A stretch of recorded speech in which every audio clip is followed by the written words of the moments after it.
Good afternoon there. This is the GSC Executives Podcast with your host, Caitlin Tye. And today we're excited to have on Jo Davis, who is Principal and UK Exec Chair at Avison Young. How are you today? I'm very well, thank you. Sun's shining. It's Thursday afternoon. All's good. I know. You can tell summer's on its way, can't you? Thank goodness. So just to kind of give a brief introduction to yourself, could you give me a brief elevator speech about how you've achieved the position which you're currently in at Avison Young?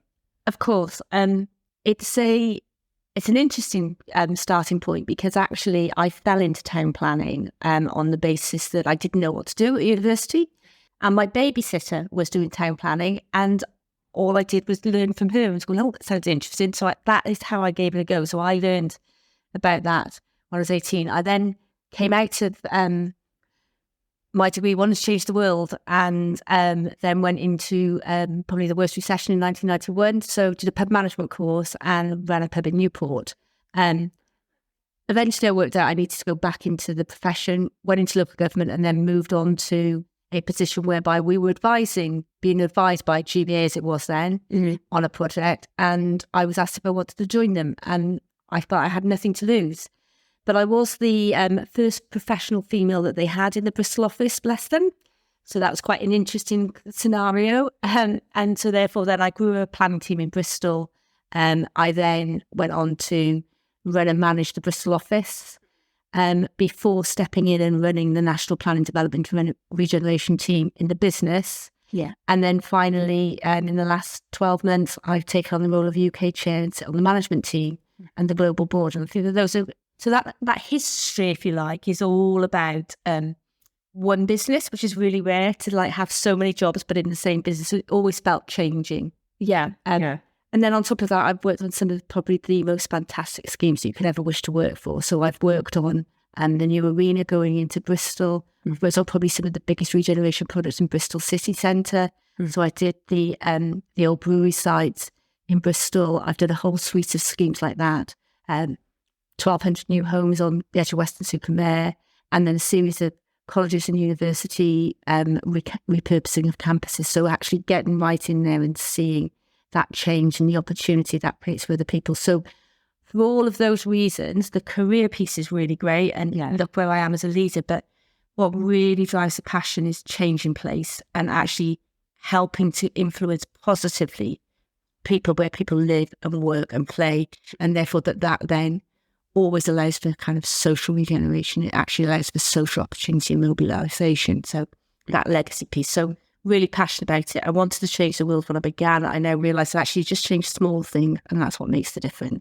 And to physically kind of see the change that you're making, as you say, it must be to be like, or to look at a building, or when you see spaces being used. And I always play back on this, and I kind of fell out a bit with the Mayor of Bristol. I genuinely believe that spaces are for using. Yeah. And when my son was 14 and was a skateboarder, he used to go down into Bristol, into the public squares and skateboard. Yeah. That was always frowned upon because it was used in the space unproductively. But actually, that was the community. That was that youth group's community. That's how he learned to communicate. That's how he learned to look after people. Yeah. And that's when you use space as well. Now, it might be a bit noisy and it might not be quite what you wanted, but people have to be seen, and it's really, really important. They have to be seen. They have to be able to use spaces within the communities they create. Mm-hmm. That's what good plan, that's what good place is all about. Yeah, yeah. Well, it's a public space, so absolutely, it's for the public. So what would you say is your biggest achievement to date then?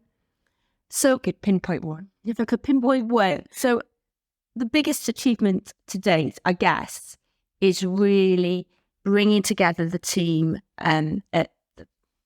bringing together the planning development and regeneration team nationally, and to create an identity where actually those people are brought up through the business, and therefore you see people in AY that have been here a long time. Mm-hmm. And that's because I believe, or I hope it's because that we genuinely believe in bringing people through their careers. They're genuinely engaged in exciting projects, working with good teams that are diverse and that are responding to clients, and that we are creating opportunities for them to grow and to learn and to deliver their full potential. So for me, at this point in my career, that's a real privileged place to be. I guess because obviously helping them through their journey, and well, as you said before, how you've worked your way up within the same company, it must be nice to be able to see obviously other people do that as well, and it gives you that more personal touch when you're working with teams of people who you've worked with for however many years. Absolutely. Like but that. Also just not even if they stay in the business, seeing them going on and them to take those principles and the things that were important to this business and out into the market and grow in a different way. It's really important to me. Yeah. But I think it's also a recognition that that's what I've experienced through my career journey. Mm-hmm. So I think you have to kind of keep adding to what you've learned and showing more of that. So yeah, it's a fantastic team and I'm really proud of them. So I'm curious about, obviously we've mentioned there about your biggest kind of achievement. What would you say is your biggest challenge that you've faced professionally, and kind of how have you overcome that? So there's two parts to challenge, isn't it? So the first part is what happens to yourself. So what's challenging yourself? So my biggest challenge to myself is that I go to work as if I don't have children, and I parent as if I don't work. So kind of in the early stages of my career when I had my children, it was that balance. You didn't ever quite get it right. So you wanted to be the best in work. So you couldn't think about your children. What I've learned, and that challenge overcoming, is as you get older, it's actually realizing that it is right and proper to have both. And actually, if you wrote the skills that you need to have teenage children to get teenage children through into university, that skill set fit really well with leadership. It needs empathy, it needs patience, it needs direction, it needs all of the things that you expect from a strong leader. So actually what you need to do is bring the two together. Yeah. And parents, when they take what they learn at home and they bring it to the office, are the best leaders that you can get, because actually they're always learning, they're always being challenged. Yeah. And that's what makes a diverse and strong leadership group. I've never even thought of it like that, but I guess kind of switching off when you're at home from work, and then obviously switching off from not switching off from family, but as you say, kind of like, right, I'm at work, I need to focus on work. But yes, comparing the two together, as you say, the skills are, the same. So yeah, absolutely. And I think at the stage when I had my children, and don't forget my children are 21 and 23, you're almost apologetic. So, the whole maternity leave piece was very, very different. It was just like, well, of course I'm coming back and I'll be back at such and such a date, because you felt that you were going to be behind in your career. Yeah. We've got to, and we are changing that around, and that's really important for future leaders. Knowing that they kind of haven't got the nerves of, oh gosh, I am so far behind. It's like, no, you've had your time off, you've had your maternity leave, you are allowed. Absolutely. So what I hear a lot, and what we're working on, and we've got SOB, what we're working on in AY, is coming back and not being at the same stage in the career. Now, that might be a perception or it might be a reality, but that's not acceptable. What we have to think about is people's career progression. Yeah. And it's not just maternity. You have milestones in your life that a business has to respond to, and you within your career have to respond to. So for me, leadership is being sensitive and empathetic to those things, but also helping to deliver the best out of that person whilst they're in the office, or whilst they're in the business. So for me, those sorts of skill sets are really important. I think from my kind of personal experience and what I believe in anyways, if you help someone else with whatever in life, with anything, then they're more likely to be more motivated to do a better job. Yeah. So it's circular. We all keep learning. Exactly. So obviously being a female in a very kind of dominated business, how would you say that this has impacted you? Obviously you mentioned before how you were the first kind of female in the office. Was it in Bristol? Yeah. Yeah. So how's it impacted me? Well, I probably know more about football than I need to. Yeah, and because I come from a rugby family, that's not really relevant to me at all. So what have I learned? I've learned that you have to own the space. And that takes confidence, and that takes encouragement and mentoring without question. But you have to learn to own the space. I've come up through this business because I add value with my clients. I add value to this business. And I'm able to influence people and talk to people in a way that allows us to get schemes through the door, and to develop schemes which are difficult or challenging. So you have to own that space, and you have to be then in that really strong place to make sure that you're bringing a ladder through for the next people coming coming alongside with you. Yeah. And that's not just women. That's men as well. It's all about the way that you lead and the team that you create around you.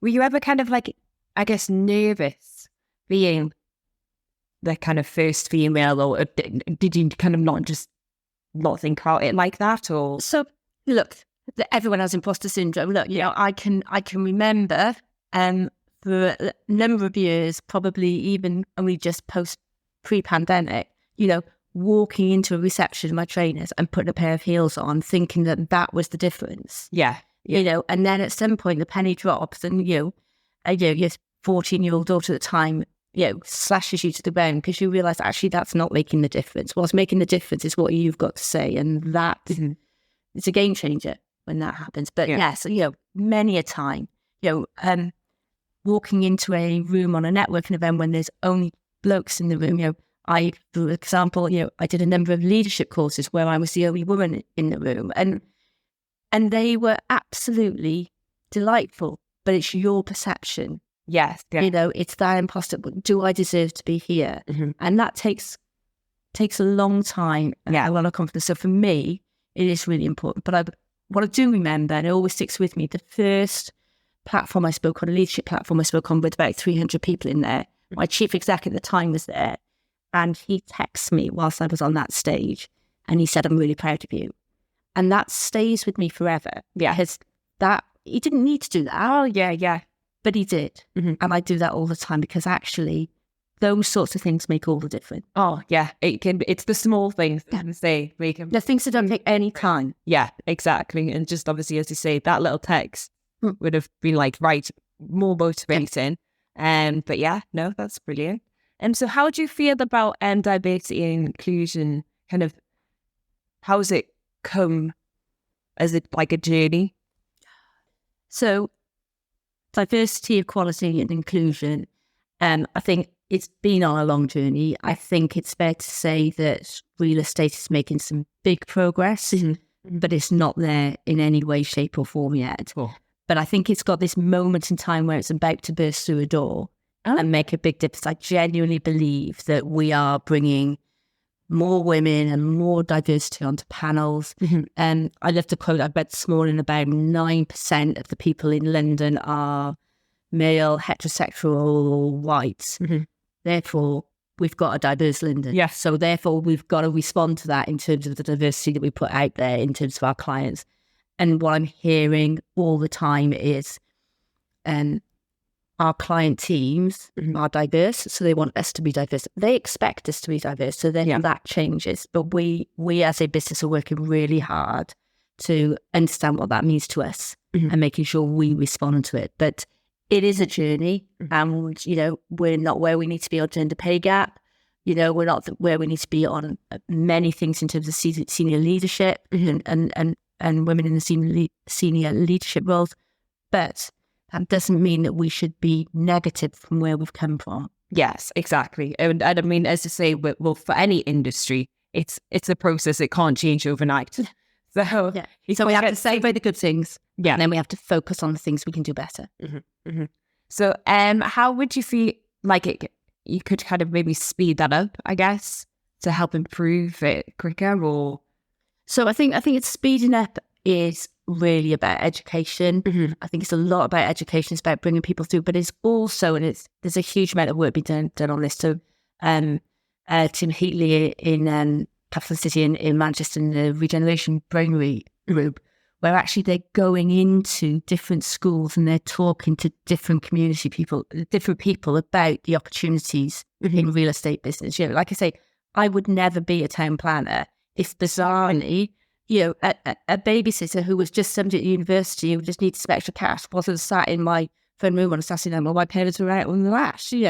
That's how it happened. But I had no connection with the industry. And one of the problems that we've had for a long time is the connections are very linked to private schools, and they're very linked to a certain level. Certainly, and that's the bit that we're breaking down. And that's what you're seeing is really different. And that's what I mean when I say it's exciting about to burst through the door, because I think that people are really interested in places, not just planners, than people that sit in offices like this. But actually, people who've got lots of opinions about planning, you get a lot of people when you go to a public consultation event, they might be objecting to it, but they want to talk about it and they want to tell you what they like about their place.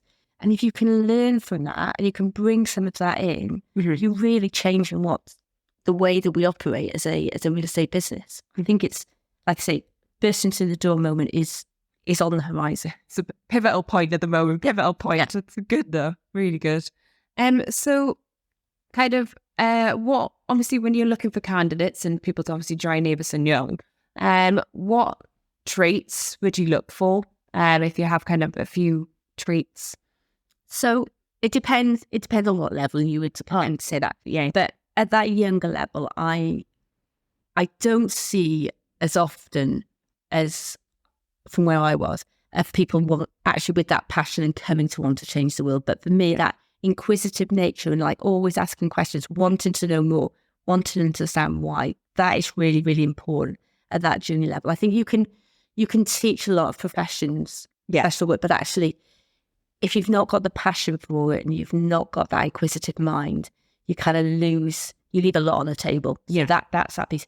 When I look at a more senior role, without question, I'm looking for people with ambition, with strong leadership skills, but that have empathy and understanding and want to work as part of teams. Yeah, I think that's really, really important.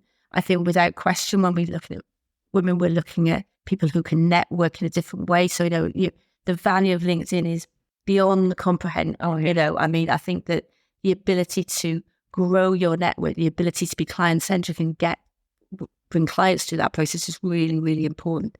But also that ability to talk and want to learn from clients. Yeah. That kind of connectivity between clients and consultants is really important in terms of learning about how we do things better. And client satisfaction is everything that we strive for. Yeah. Oh, no, that's brilliant.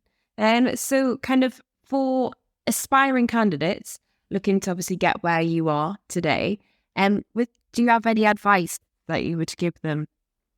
So, I think, there's always kind of like 3 favorite pieces of advice, aren't there?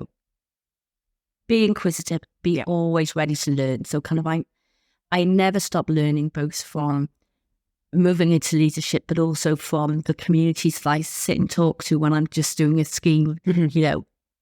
I always like to do both. I think it's really important because I think if you're grounded in understanding what's important for somebody who lives or somebody who works or somebody who's got a taxi company and how you're changing the spaces, or how you're changing roads, their challenges, their issues are really, really important. And that then informs the way that you talk, the way you deal with people. So for me, that piece is really, really important. So always prepared to learn, always prepared to communicate. Yeah. Collaboration is really, really important about actually how you make things happen. And just to be really strong and ambitious, kind of be ambitious for yourself, but also for your community. That might be your team. Yeah. That might be your work. That might be your home life. But be ambitious for your community is really important. Having that get up and go attitude in the morning. Yeah. You might not jump out of bed every morning. No, absolutely. I mean, somebody once said to me, and it's, with planning, it's really important, say yes until you have to say no. And I adopt that a lot, which is why I often say yes too many times. I find myself charging around with him. But that's my responsibility. I'm not knocking anybody. I've done that. I've chosen to do that. I'll pull as many days and many things into a day as I possibly can to get the most out of it. Well, I'm exactly like you. I'm very much a perfectionist as well. And if I start something, I want to get it done there and then, because once it's done, it means it's done, and then I can start something new the next day. So no, I feel having, obviously, in any job, you've got to have that drive and got to, enjoy it and enjoy obviously who you're working with as well. So kind of looking back at your career, is there anything at all you would change? Is there anything I would change? Yes, I think that the one thing I didn't do, which I see now, is I didn't get a mentor in the same way as we do mentoring now. You know, that whole kind of, I've got lots of people who have really helped me through my career, but the whole structure about mentoring, the focus that we have on it now and the drive that we have on it means that actually your opportunities are much greater, and your ability to talk about and challenge some of maybe decisions you have to make within a safe space is really, really important. But I really felt the early days of my career would have really benefited from greater, stronger mentoring. But I think that I was at a point, and it comes back to where we were in that male-dominated world, is who did I reach out to? Yeah. Who? So that structure put in place now for me, that it's a real passion.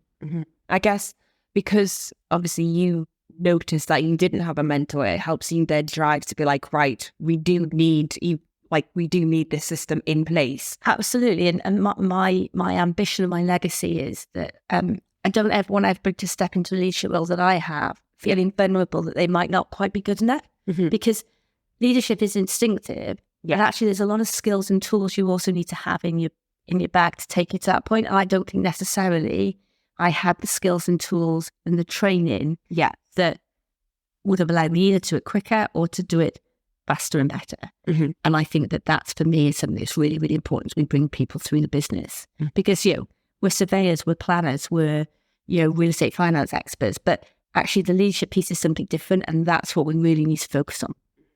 Exactly. Well, thank you very much there, Jo. It was a pleasure speaking to you today. And I hope you have a good rest of your day. Thank you. I'm sure I will. Thank you. Thank you very much.